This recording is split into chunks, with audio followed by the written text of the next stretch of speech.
Hello friends, स्वागत है आपका मिशन एजुकेटर में। आज हम अपने डेली नॉलेज प्रोग्राम के अंतर्गत सरकार ने जो सहकारिता मंत्रालय का गठन किया है उसके बारे में देखेंगे।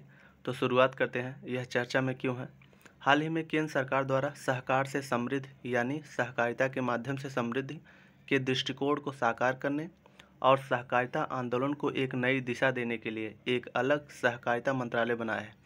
इस कदम से सरकार ने समुदाय आधारित विकासात्मक भागीदारी के प्रति अपनी गहरी प्रतिबद्धता का संकेत दिया है।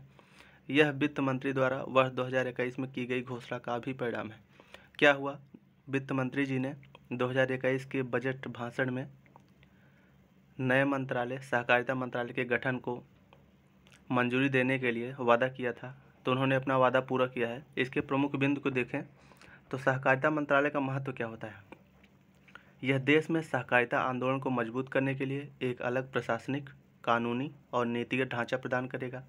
यह सहकारी समितियों को जमीनी स्तर तक पहुंचाने, एक जन आधारित आंदोलन के रूप में मजबूत करने में मदद करेगा। यह सहकारी समितियों के लिए ईज ऑफ डूइंग बिजनेस के लिए प्रक्रियाओं को सुव्यवस्थित करने और बहुराज्य सहकारी समितियों के विकास को सक्षम करने के लिए काम करेगा। सहकारिता आंदोलन या सहकारी के विषय में समझते हैं कि इसका अर्थ क्या होता है। अंतर्राष्ट्रीय श्रम संगठन इंटरनेशनल लेबर ऑर्गेनाइजेशन जो है ILO के अनुसार सहकारिता सहकारी व्यक्तियों का एक स्वायत्त संघ है।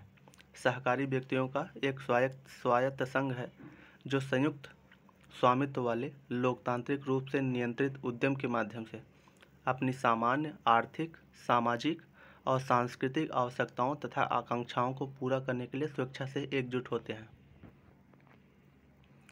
सहकारी समितियां कई प्रकार की होती हैं, जैसे कि उपभोक्ता सहकारी समिति, कंज्यूमर कोऑपरेटिव सोसाइटी, उत्पादक सहकारी समिति, प्रोड्यूसर कोऑपरेटिव सोसाइटी, ऋण सहकारी समिति, क्रेडिट कोऑपरेटिव सोसाइटी, आवास सहकारी समिति, हाउसिंग कोऑपरेटिव सोसाइटी और विपणन सहकारी समिति, मार्केटिंग कोऑपरेटिव सोसाइटी। संयुक्त राष्ट्र महासभा ने वर्ष 2012 को सहकारिता का अंतर्राष्ट्रीय वर्ष घोषित किया था। भारत एक जानते हैं कृषि प्रधान देश है और इसने विश्व के बड़े सहकारी आंदोलन की नींव रखी है। भारत में एक सहकारिता आधारित आर्थिक विकास मॉडल बहुप्रासंगिक है, जहां प्रत्येक सदस्य जिम्मेदारी की भावना के साथ काम करता है। इसके संवैधानिक प्रावधान को देखते हैं कि संविधान में इसके लिए क्या प्रावधान किया गया है। संविधान जो कि 57वां संविधान संशोधन अधिनियम 2011 को पारित हुआ था, भारत में काम कर रही सहकारी समितियों के संबंध में भाग 9(1) जो कि नगरपालिका के संबंधित है कि ठीक बाद एक नया भाग 9(b) जोड़ा गया।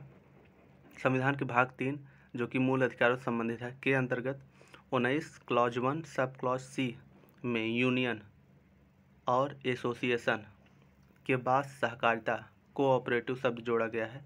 यह सभी नागरिकों को मौलिक अधिकार दर्जा देकर सहकारी समितियां बनाने में सक्षम बनाता है। अगर इसके नीति निर्देशक तत्व में बात करें इसकी स्थिति की, तो राज्य के नीति निर्देशक तत्वों में directive principle of state policy में, जो कि जिसकी चर्चा भाग 4 में है, सहकारी समितियों के प्रचार के संबंध में एक नया अनुच्छेद 43(b) जोड़ा गया था। तो ये था सहकारी समिति और सहकारी मंत्रालय जो गठित किया गया था। तो मिलते हैं अगले करंट के साथ। धन्यवाद।